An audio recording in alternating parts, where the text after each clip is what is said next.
po bang malaman ang iyong pangalan, edad, at taga saan? Ako dahil si Jenny Ann Dindin, taga Triumfo Carmen, 28 years old. So, unang katanungan, ano ang mga paghahanda na inyong ginawa nang malaman niyo na may paparating na bagyo? Kuan, among gibuhat ato kay na nangumpra mi kay in case lang mahutdan. Unya ang mga ispat kay among gi-charge daan, power bank, ug uban pa.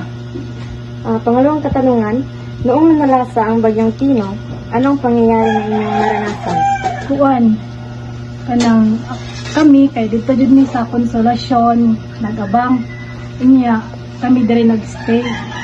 Among nahibaw-an lang the day after na nga baha di sa kadto among mga butang kay nabahaan na sa namong boarding house, among mga butang dito nga guba, like mga computer, among kanang daanan wala na nga wash out, nga guba jud. So, pangatlong katanungan, pagkatapos ng bagyo, anong inyong ginawa upang makabangon sa bahay? Kung ano lang manang gidawat na ang kamatuoran nga. Kuan, wala na basta safety ta. Panglimang katanungan, meron bang tulong na naibigay sa inyo ang gobyerno para sa inyong pagsisimula? So far sa gobyerno kay wa jud ni kadawat. Ang mga kuan ra mga private kuan ra nga nangatag like, sa mga bangan kay may pastor dito bali siya may nanghatag kaduha jud ni nakadawat. Nasa tilaing nga mga kaubaw kanang kaila pud namo na dinner ba sa sakyanan kay tagaan pud nila mga kuan kanang hinabak kamay. May cash. Salamat kayo nila nga tapos sila cash namo. Panglimang katanungan, ano ang mensahe ninyo sa mga taong nawalan ng mahal sa buhay at nawalan din ng kanilang bahay? Kuan, dasig lang yun. Everything happens for a reason.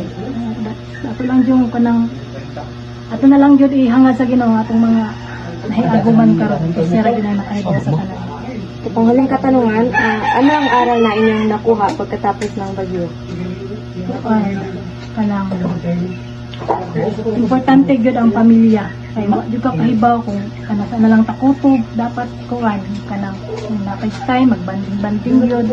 So dito jud ba ang panahon kay pahibaw, ba? Marami. Salamat, Tete.